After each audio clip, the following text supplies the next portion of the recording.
Hello mga ka-book hoarders, at ito ang ating MIBF 2023 book haul.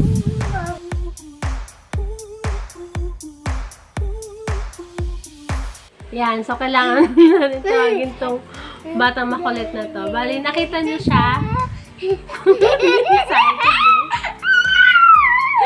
Nakita niyo siya dati na wala pa yung 1 year old. Yan, ngayon sobrang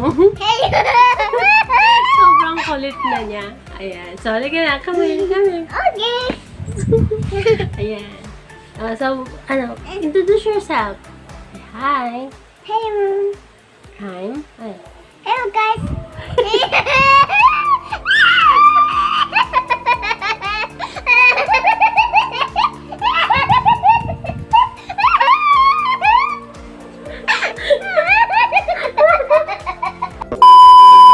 Ano? What's your name?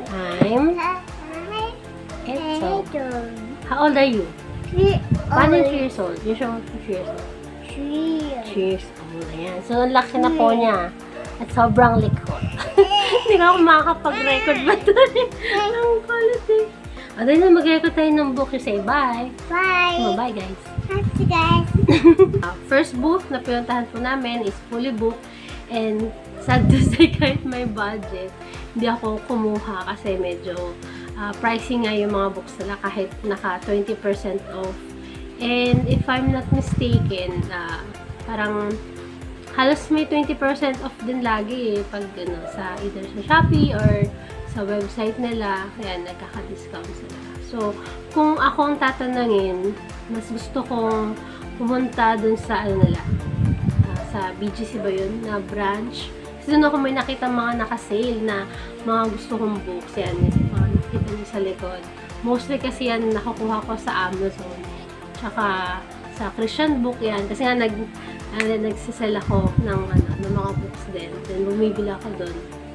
At yung iba is pinapadala sa akin ng mga author. So, medyo mahirap maghanap ng books nila dito. Ayan. So, sa next booth na pinuntahan namin. Yan, doon, may nabili na.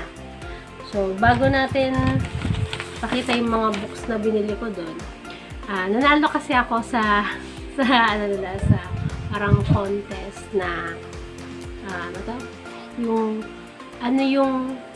bakit ka na-excite bumalik sa MIBF? Ang last punta namin is 2019 and I was 3 months pregnant dun sa batang nakita nyo. Malit na malit pa yung chan ko nun. So, yun yung huling punta namin, pinayagan ni doktora. Ganyan. Then, 2020, pandemic, 21, not sure kung meron ba, 2022, meron, pero dahil nga, pa siya, syempre 2 years old, so, hindi mo na kami pumunta.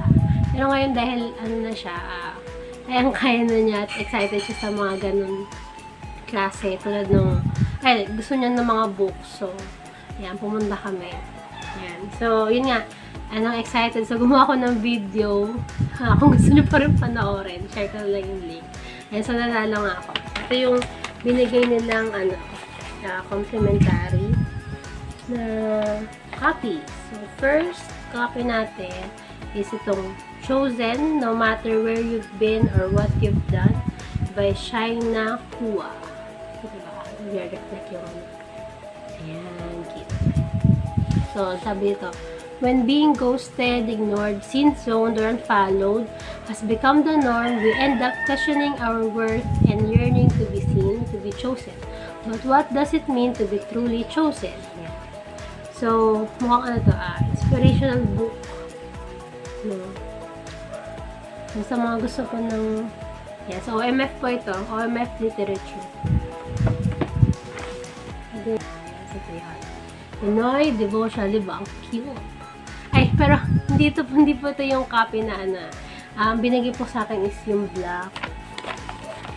Yan, dalawang designs po kasi yung ginawa nila. Pero personally, mas maganda yung isa. Yung black, simple lang. Yan po yung black. Pinoy Devotional, ng kapartner na Devo ng Ang Bible Pinoy Pinoy version.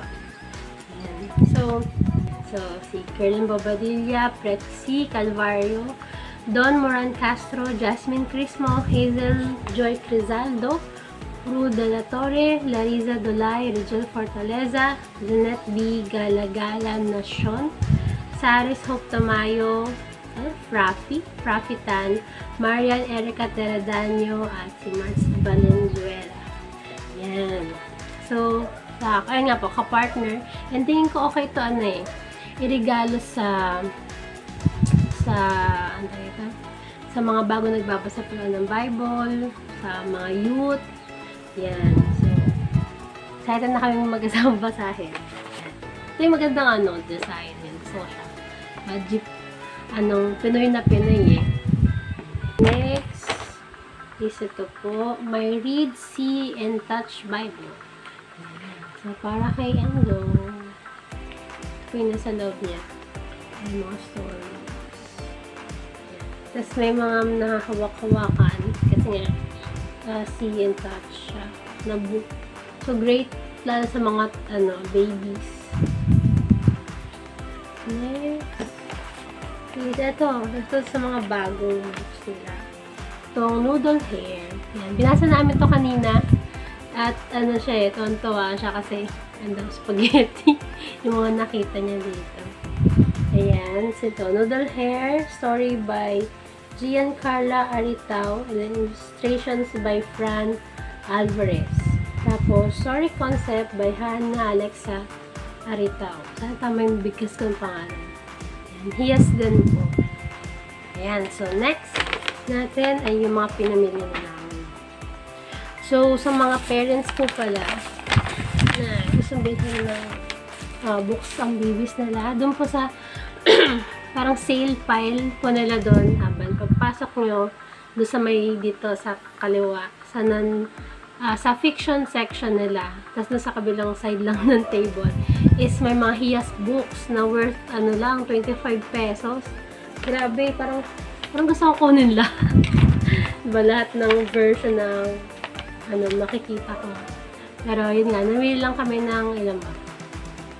Siguro 6 or 5. Yan, so, una nating binili ay itong G Devotional. Hindi po to lahat sa akin. Kumbaga, well, ang MIBF po kasi, maganda siyang maganda siyang doon ka pupunta para bumili ng regalo. Lalo na, kapag yung mga regalo mismo hilig din magbasa, ganyan. Well, ako kasi mahilig magbasa. Kaya, libro yung gusto ko binibigay. So, sana magustuhan to ng makakatanggap. Next ay bali ito, 4 Dun yung isa. Ayan, so Pinoy Devotional ulit. Sinasabi ko nga, kapartner ng, pero kahit wala kang Pinoy Devotion, Pinoy Bible, pwede mo naman siyang basahin. Pero mas maganda syempre meron ka na rin cup. Kasi maganda siyang cup, magandang version din siya ng Bible. Laking tulong lang na pag-taglish yung share mo sa mga kabataan. So, ito yung sinasabi ko sa inyo, sa mga parents and mga hiyas books. Bali, One Mighty Awesome Incredible Rescue. Hindi lang ito yung mga titles, so marami pa po doon. Ayan. Nag-reflect ko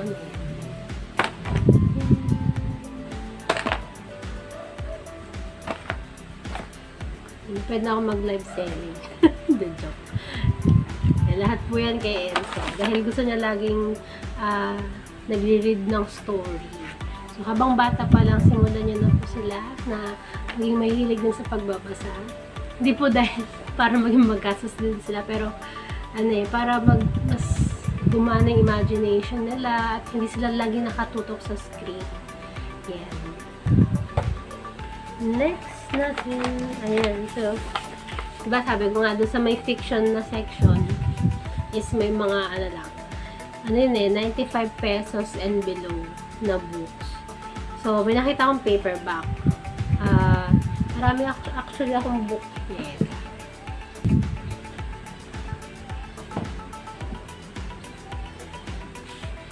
Meron na akong books niya. Ay, books. Basta lahat ng ano to, halos kompleto ko na. Yung newest is masyado pang mahal sa Amazon. Pero ayan, Joan Rosenberg. May nakita akong paperback. Tapos, ang worth niya is the 95 pesos. Tapos, nung lumipat ako sa kabilang table na may sale din, which is 50 or 55%, may nakita din ako isang libro. Hard copy. So, syempre, ano mas kukunin mo, di ba? Kinuha ko na yung hard copy. Yan. Di ba? Tapos, tinanong pa ako ng isang, hindi ko ako staff ata doon. Sabi niya, are you a fan of Rosenberg? Paano ko ba sasabihin na hindi ko po nababasa lahat ng librong binibili ko? Ayan. Pero, mukhang maganda to eh. Ayan. So, kung nga pala,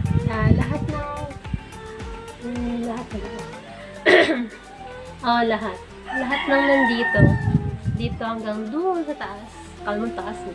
Hanggang doon sa taas is Christian fiction. So, clean siya, walang profanity, walang mga SPG na scenes. Ganyan. And, talagang marami kang matututunan sa pagbabasa sa kanila.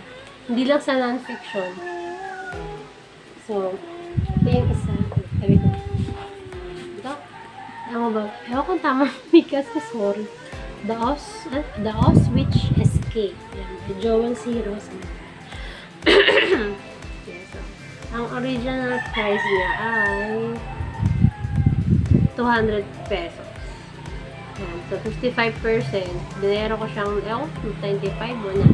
95 siguro. Basta. Ayan. Tapos, ayan. Wala na. Yun na sa OMX. At pag bumili ka sa kanila worth 1,000, meron kang freebies. Ang freebie na nakuha is bookmark. Ito, ang cute. Naglagay. Totoo at buhay ang salita ng Diyos. Kung ano ang sinabi niya, ay tiyak na mangyayari. So, mas mababa yung mga manok sa katupa. Tapos ito yung sa noodle fair. Cute.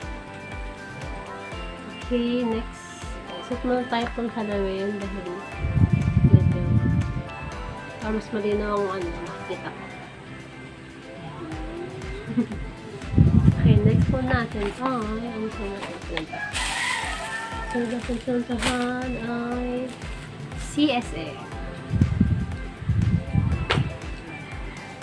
So, bago ko ipakita yung mga pinamili, lalo din ako sa contest, syempre.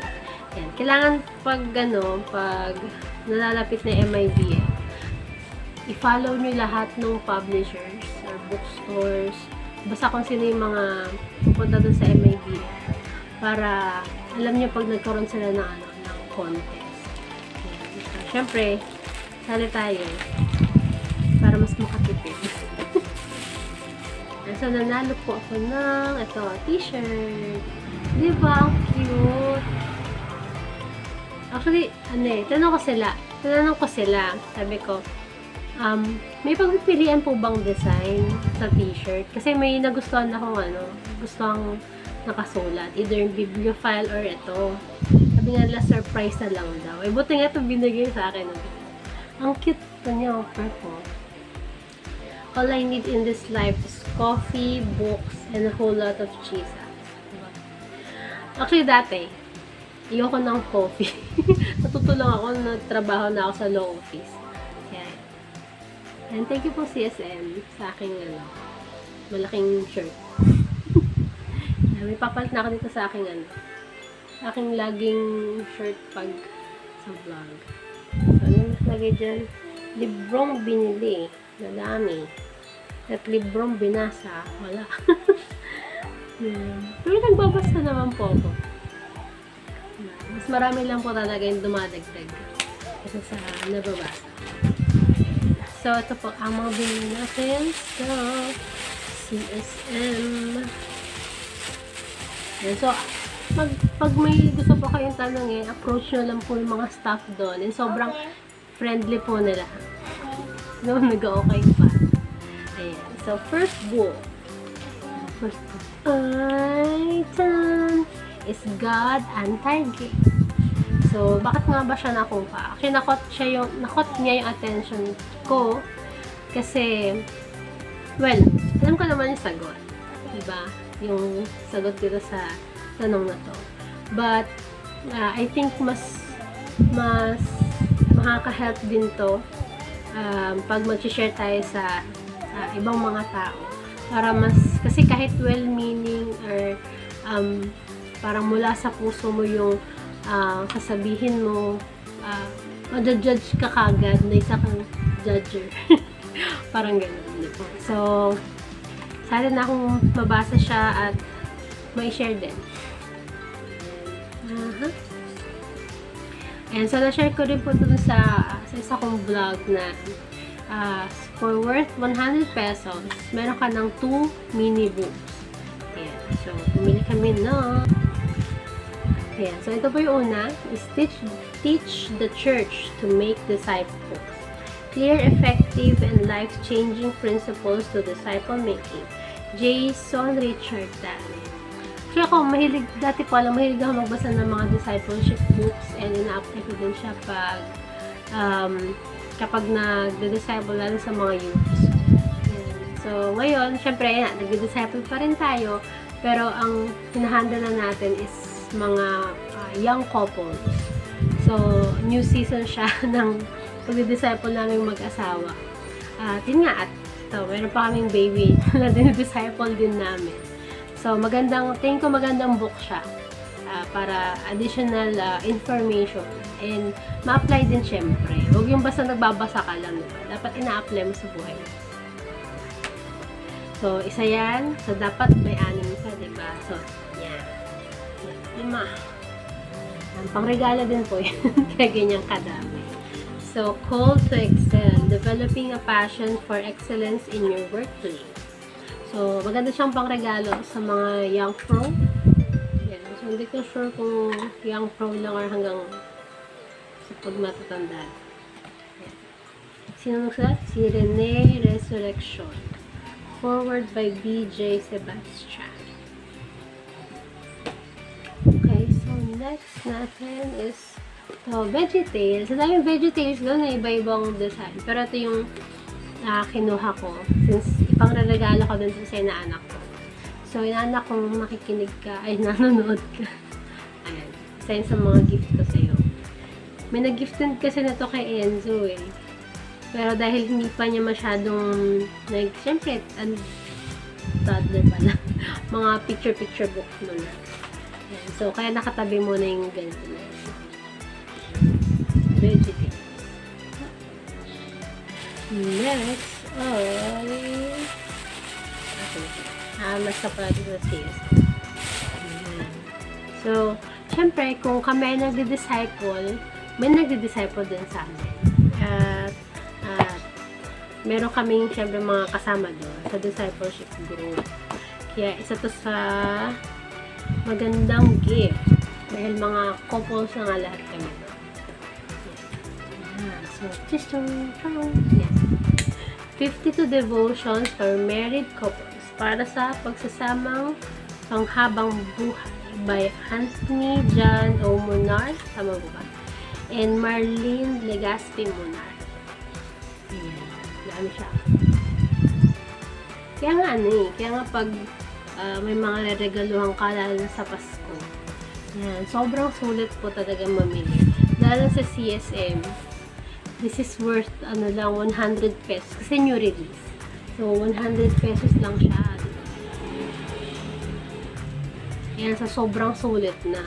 Lalo yung mga dating namili ako doon, John Beaver pa yun eh. Tapos mas ang dami iba't ibang books. 100 lang. Sulit na sulit. So, ano ba? Yun lang po binili namin sa OMF.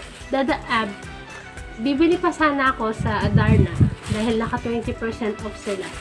Pero, kaya nga diba sabi ko kanina, bago mag-MIBF, i-follow nyo na lahat ng gusto nyo i-follow na publishers or bookstores na pupunta doon sa magiging sila part ng MIBF. Kasi marami silang announcement, contest, yung mga signing schedules ng mga authors ninyo, kung magkano yung mga discount na binibigay nila. And yun nga, speaking of discount, 20% naka-off si Adarna during MIBF. Pero, nakita ko, 25% off sila sa Shopee. Ayan. So, bumili tayo ng mga books. And first book ay itong Ibong Adarna. Ay, sumobra ni Wally. Ayan. So, ba't nga ba ako bumili ng Ibong Adarna? Hindi ko pa ba ito nabasa? Nabasa ko na siya nung nag-aaral pa. Pero dahil ako po ay isang aspiring author, kaso ang target natin ay international audience. Yan. So, syempre, magandang ipakilala to. But, hindi ba ako gagawa ng Ibong Adarna retelling? But may vibes lang or may may ihahalo lang akong konting parang Ibong Adarna. So, kailangan kong i-refresh yung sarili ko. Yan, para syempre nasa tama naman tayo dito pa nagsusulat. Hindi yung basta kung ano na lang nalalagay natin. And then, ito po I bought this ng 188. Kung bibilhin ko siya during MIBF, mga nasa 200 po siguro. Original price is 250. So, nakatipid pa ako ng 12 pesos? Tama ba? Tama ba math ko? Diba? So, mas okay. Then, next to po is 75 pesos. As usual, kaya sa Poland. Ayan. Diba? Mga storybooks. Excited na siya, kaya gusto niya na akong patapusin dito sa video na to. Para makapagbasa na daw kami. Pero, ito pang gift to. Tapos, ito yan, pang KNC yan. Si Pilandok, ang bantay ng kalikasan. May ganito rin ako yun ng bata. Kayo rin ba? May mga gantong libro ng bata. Brew ha ha ha. Brew hi hi hi. Opo, this is yours. Alpabetong Pilipino. Yan. Si Enzo po, marunong siyang mag-Tagalog at marunong siyang mag-English. Naintindihan niya ang Tagalog, naintindihan niya ang English. Kaya kulit lang pag lagi siya kinakausap na English eh. Ayan. So, para mas maano pa siya, mas matuto pa siya sa mga salitang Tagalog. Ayan. Tawag niya nga dito eh. Ayan, diba? Apa. Ang tawag niya, ice cream. So, ayan. Maganda itong book na to. So, ang mga lambing ni Lolo Ding. Ako ang nakot. Tama ba? Tama talaga. Actually, nakot nito yung attention ko. Kasi yung pangalan nung namatay ko ng Lolo is Lolo Ding. So, yan, parang nakakatuwa lang. Naabutan niya si Enzo ng, wala pang 1 year old. Mga ilang months pa lang yun. Nauwi kami after ng pandemic. Kasi pandemic po ako ng anak. Diba? So, excited na ako mabasa din to. Daw yung lolo ko is ito mo kung malambing tong lolo eh. Hindi, malambing ang pa yung lolo. Pero mas mahigpit. Ayan. So, yan po yung mga nabili natin. At meron pa ba? Ayun. Bibilin din ako, dahil nga naka 25% off, bibili sana ako ng coloring. Kasi 112 ang isa. So, habang nag-search ako, may isang store na sale. May 50 pesos lang yung coloring. So, binili ko na lang. Yun.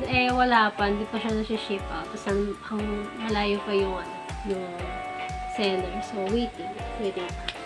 Ayan. So, ano ba ang next natin? Ayun!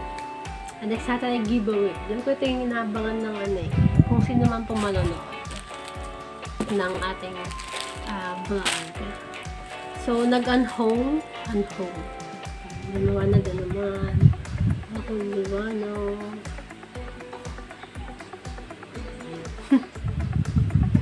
So, nag-unhaul po ako ng mga books para magkaroon ng space yung mga bago kong nabili. So, most ba? Tama. Halos lahat po dito is yun nga, pre-loved books ko. Kaya,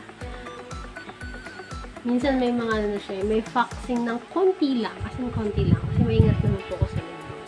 Tapos, isa po dito is brand new na signed din ng author. Actually, not signed kasi nakatira po siya sa Baguio. Kaya, humingi lang ako ng signed bookplate na pwede ididikit niyo na lang sa libro para signed copy na siya. Ayan. So, dahil unahin na natin yun.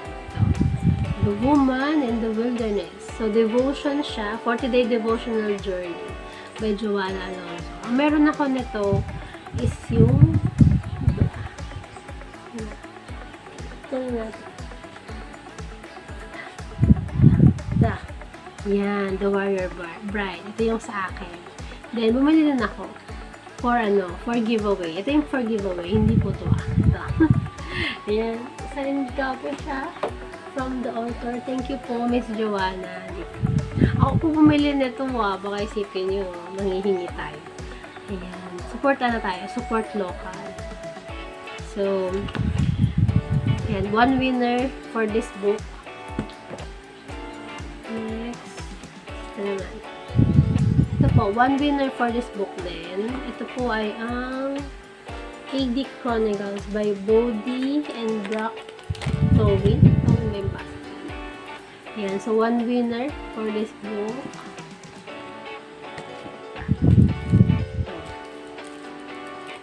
Ay, mga nakaano pala.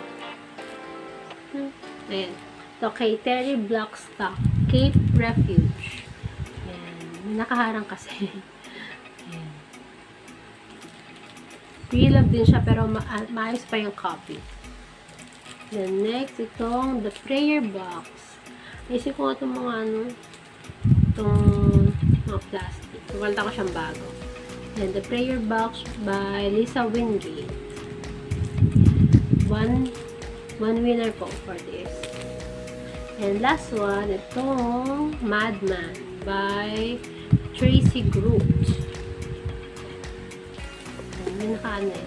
Tanggalin natin.